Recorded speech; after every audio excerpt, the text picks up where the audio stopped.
Maryam Magdalena सप्ताह के प्रथम दिन तड़के मुंह अंधेरे ही कब्र के पास पहुंची।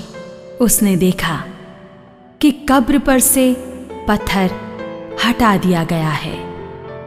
उसने सिमोन पेत्रुस तथा उस दूसरे शिष्य के पास जिसे ईसा प्यार करते थे दौड़ती हुई आकर कहा, वे प्रभु को कब्र में से उठा ले गए हैं और हमें पता नहीं कि उन्होंने उनको कहाँ रखा है।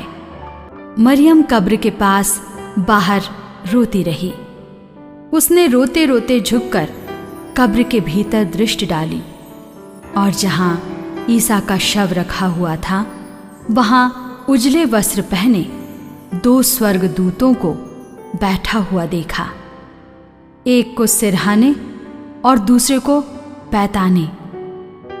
दूतों ने उससे कहा, भद्रे, आप क्यों रोती हैं? उसने उत्तर दिया, वे मेरे प्रभु को उठा ले गए हैं और मैं नहीं जानती कि उन्होंने उनको कहाँ रखा है। वह यह कहकर मुड़ी और उसने ईसा को वहां खड़ा देखा, किंतु उन्हें पहचान नहीं सकी। ईसा ने उससे कहा, भद्रे, आप क्यों रोती हैं? किसे ढूंढती हैं?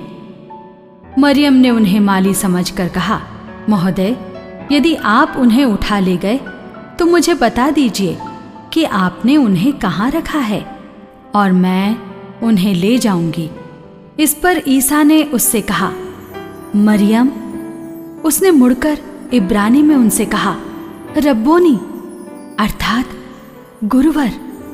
ईसा ने उससे कहा, चरणों से लिपटकर मुझे मत रोको। मैं अब तक पिता के पास ऊपर नहीं गया हूं। मेरे भाइयों के पास जाकर उनसे ये कहो कि मैं अपने पिता और तुम्हारे पिता, अपने ईश्वर और तुम्हारे ईश्वर के पास ऊपर जा रहा हूं। मरियम मगदलेना ने जाकर शिष्यों से कहा कि मैंने प्रभु को देखा है। उन्होंने मुझे यह संदेश दिया।